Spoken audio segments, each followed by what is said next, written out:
How many of you know this OPM pastor? This man recently spent hundreds of millions to build a free school for children born with Down syndrome and autism in Nigeria. Yet, there's no recognition and not too many persons are even talking about it.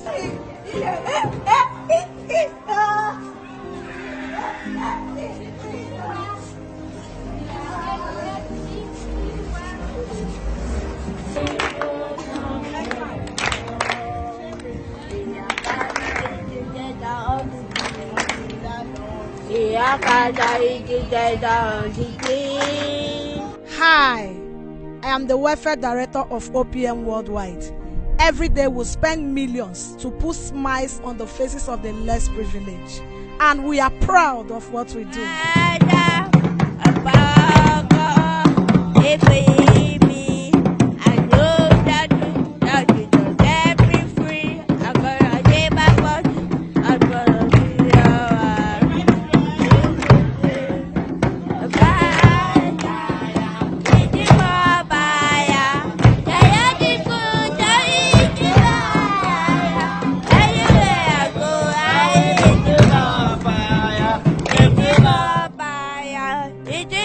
All the children I saw in that school, are they members of this church? No, they are not. So how did you get to bring these people together? When the man of God got inspired, he made the publication and people brought in their children to the school. That school is really big. How much do you think he spent to set it up? The building alone is 110 million. Not to talk about the materials and facilities you see there. Wow, that's really impressive. So how are you people able to sustain this school? Because I know that autism school, it's really expensive. Are you getting any form of government support? No, we are not. It's just from the tithes and offerings of the members. Wow, that's really shocking to hear. The OPM church is not like the only church in Nigeria, and why is this man even doing something like this? He could use that money for something else. That is his passion. He likes assisting the less privileged, the downtrodden, those that cannot help themselves. He picks joy in helping them.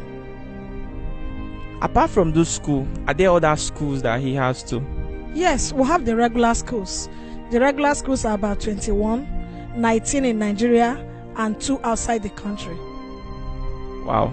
So I hear that he also gives sponsorship to people who want to study abroad. Do you want to talk about it?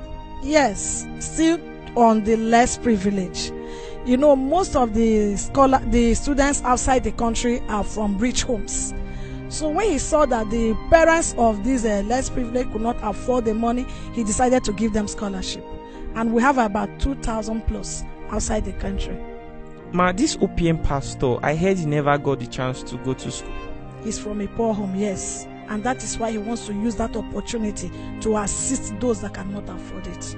And he spent 110 million just to set up a school for children born with autism and Down syndrome disorder. Exactly. So he's sustaining it through tithe and offerings from members of the church.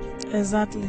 So if members don't pay, how is he going to sustain it? They will surely pay, because it is God that gives man power to make wealth.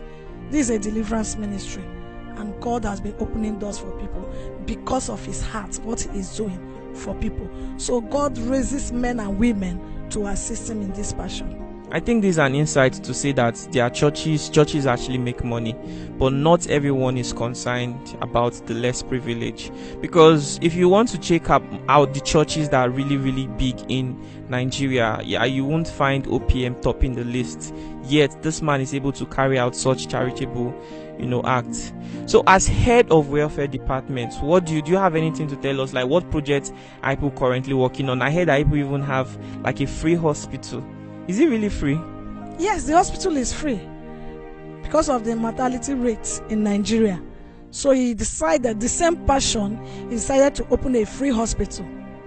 Wait, you mean I can just walk inside the hospital, just go for tests and get treated? I won't have to pay one kobo? State-of-the-art hospital, specialist hospital.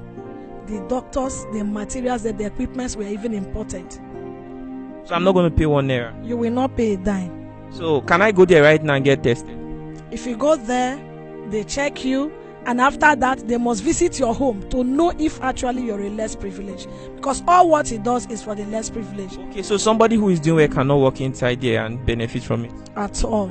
Okay, so it's just for the less privileged. Exactly. Wow, this is really interesting. I'm curious to know if this man has gotten any form of, recognition from the federal government or from national media. Not any that I know. What about state government? At all. How long has he been doing things like this? For about 13 years. Wow, this is really interesting. And so how can we support this man of God? Support him by telling the world what he is doing. If we get help from them, beautiful. If we don't, we still continue how we are doing. Ma, I'm very curious to know, how much do you people spend on one particular student for their education? We have 2 sets of students. The ones in the local scholarship and the ones in the international scholarship. In fact, one of the students in America, we paid 22 million for her studies. Wow, that's a lot of money. So how many international students do you have? We have about 2,000. So if you want to calculate, let's just say averagely you spend millions, and 22 million times 2,000 students, that's going to be like billions. Exactly. Why is it that the government has refused to recognize all this money? I don't really know. This does not even make any sense, because this man is doing a lot. And I noticed that the Liberian government, the vice president, had to come to Nigeria to even encourage this man, and they invited him to Liberia to also give him an award and honor for all the things that he's been doing. Let me ask you this question. It might not really make sense, but do you feel any kind of discouragement so far? Yes. Have you ever felt like giving up? Yes.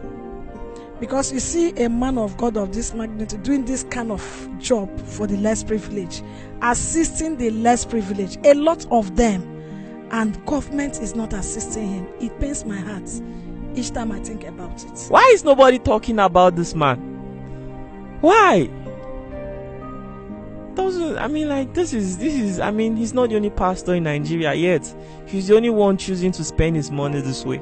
Because this is his money.